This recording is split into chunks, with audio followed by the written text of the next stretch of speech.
It was a chilly evening, and the streets of Manhattan buzzed with hurried footsteps and distant horns. On a quiet corner, an old woman sat on a worn piece of cardboard, clutching a tattered shawl around her frail frame. Her weathered face bore the marks of years of hardship, her eyes a mirror of silent pain. Beside her was a small sign that read, "Hungry. Anything helps. God bless." As the light began to fade, a sleek black car pulled up to the curb. Out stepped a tall, impeccably dressed man with striking silver hair. He moved with purpose, but paused when his eyes met the old woman's. Something about her frailty and quiet dignity stopped him in his tracks. The man approached her. "Ma'am, are you all right?" he asked, his voice warm and gentle. She looked up, her hands trembling. "I'm fine, sir," she replied, though the truth was evident in her hollow cheeks and sunken eyes.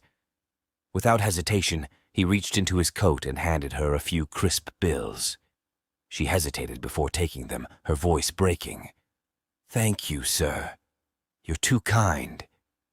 "Do you have a place to stay tonight?" he asked, kneeling to meet her gaze. She shook her head, a tear slipping down her cheek. "No, sir. I lost my home years ago. Life's been difficult." The man looked at her intently, his brows furrowed in thought. "What's your name?" "Margaret," she said softly. "Well, Margaret, I'm Donald. Donald Trump." Her eyes widened, a flicker of recognition crossing her face, but it was clear she didn't fully grasp who he was. "That name? It sounds familiar," she murmured. He smiled gently. "I've been on TV and in business for years, but that doesn't matter right now. What matters is making sure you're taken care of."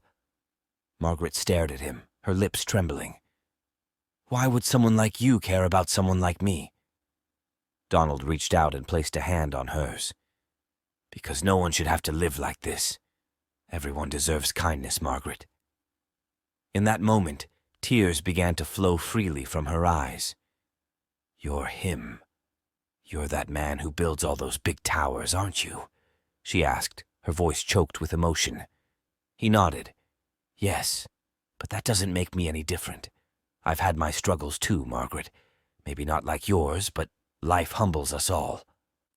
Margaret broke down, sobbing into her hands. "It's been so long since someone treated me like I mattered. Thank you, Mr. Trump. Thank you for seeing me." Donald stood, pulling out his phone. "Margaret, let's change your life. I'm going to make sure you have a warm place to sleep tonight, good food, and a chance to start again. You're not alone anymore." A small crowd had gathered by now, their faces reflecting the mix of awe and compassion. But in that moment, it wasn't about fame or wealth. It was about one human being reaching out to another. As Margaret was helped into the car that had once seemed so unreachable, she looked back at Donald with tear-filled eyes. "You've given me hope, sir. I'll never forget this." And as the car drove away, Donald stood on the curb watching, a rare tear glistening in his eye. For all the power and wealth in the world, it was this small act of humanity that reminded him of what truly mattered.